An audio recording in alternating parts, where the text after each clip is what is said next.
Welcome back. This is Catherine Morgan-Nance. In part 4 of our video series, we will cover direct labor, manufacturing, overhead, and selling and administrative budgets. I think you'll find them fairly simple after considering the production and direct material budgets. As a sidebar, as I'm recording, it is raining very hard outside, and if you hear a little background noise, it's probably due to the rain. The information on this screen is somewhat unusual, but each company chooses how to motivate its employees through the compensation plan. A unique aspect of direct labor at Royal is the no overtime policy. Although I question whether Royal's policy is legal, I'm not a lawyer, so I won't opine.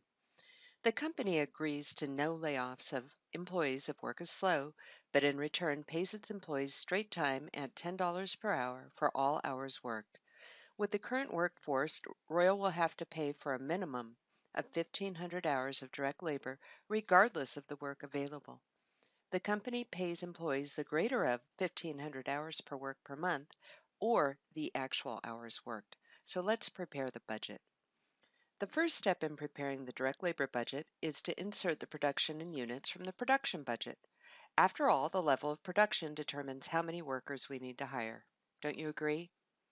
Please make sure this makes sense before moving on. The second step is to compute the direct labor hours required to meet the production needs. Remember, each unit of output requires 0.05 direct labor hours. That's about 3 minutes per unit. We will require 1,300 direct labor hours in April, 2,300 direct labor hours in May, and 1,450 direct labor hours in June, for a total of 5,050 direct labor hours for the quarter. Because of the no layoff policy, Royal is committed to be paying for a minimum of 1,500 hours each month. The third step in this example is to compute the direct labor hours paid each month and for the quarter. The number of hours paid will be the greater of the direct labor hours required, or 1,500 hours. And we see this in April. So in April, Royal will pay for 1,500 direct labor hours when there's only work for 1,300 hours. In May, Royal will pay for 2,300 direct labor hours actually worked, and the company will pay for 1,500 hours in June. For the quarter, the company will pay for 5,300 direct labor hours. Now, don't worry too much about these computations. Just realize that the company has to determine how many labor hours are worked in order to figure out how much it will pay for labor. The fourth step is to compute the total direct labor cost. Based on the $10 per hour rate, Royal will pay $15,000 for direct labor in April, $23,000 in May, and $15,000 in June, for a total of $53,000 for the quarter. And we will assume that all wages are paid in the period earned. Therefore, the direct labor costs budgeted will transfer directly to the cash budget. Next up is the manufacturing overhead budget. This budget is where the predetermined overhead rate, the POHR, is calculated at the beginning of the year. Remember that? In this case, Royal applies overhead on the basis of direct labor hours. Assume the variable manufacturing overhead rate is $20 per direct labor hour. The fixed manufacturing overhead is $50,000 per month, of which $25,000 is non-cash cost, primarily depreciation on factory assets. This budget will provide a schedule of all cost of productions other than direct materials and direct labor. The first step in preparing the manufacturing overhead budget is to calculate the variable manufacturing overhead costs for each month and in total. Remember that Royal uses direct labor hours as an allocation base for overhead. So we begin multiplying our variable manufacturing overhead rate of $20 times the number of direct labor hours used in the month. For April, we expect to apply $26,000 of variable overhead using that formula. The next step then is to add the fixed manufacturing overhead cost of $50,000 per month to the variable overhead costs to arrive at total manufacturing overhead costs for each month and in total. We estimate total overhead of $76,000 in April, and for the quarter, we expect a total of $251,000.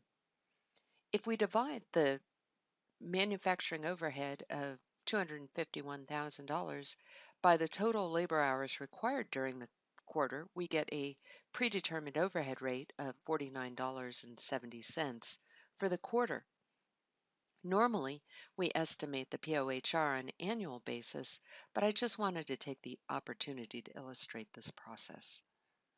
The final step is to calculate the cash disbursements for manufacturing overhead by subtracting non-cash expenses from the total manufacturing overhead cost. In our example, $20,000 of depreciation is deducted from each month's total overhead cost to arrive at the cash disbursements for manufacturing overhead.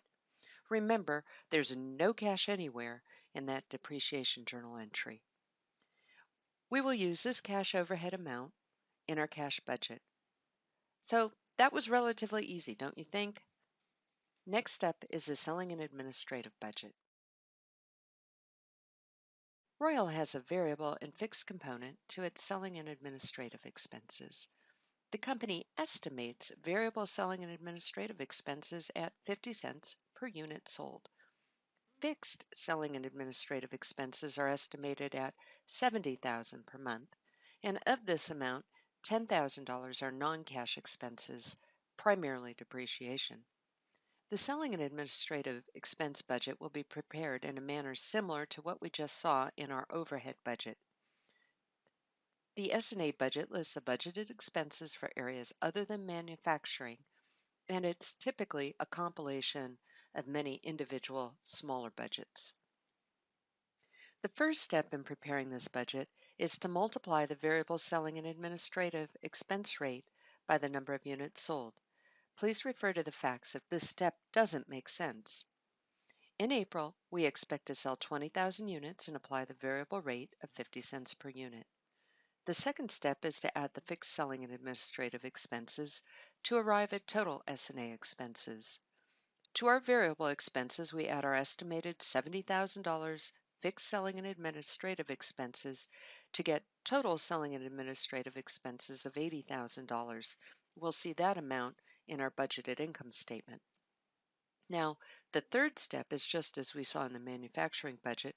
We deduct non-cash selling and administrative expenses to arrive at cash disbursements for S&A expenses. Cash selling and administrative expenses for April total $70,000. That amount flows through to the cash budget. Pause the video for a few moments to complete the schedule and see whether these concepts make sense. As you likely concluded, the same steps are followed for the months of May and June to arrive at total cash disbursements for S&A expenses for the quarter of $230,000. Disbursements for each month and in total will flow to the cash flow budget. S&A expenses of $260,000 for the quarter will be reported on the budgeted income statement, and more about that budget in our last video. Next up, however, we'll talk about the most meaningful budget, which is the cash budget. See you in a while.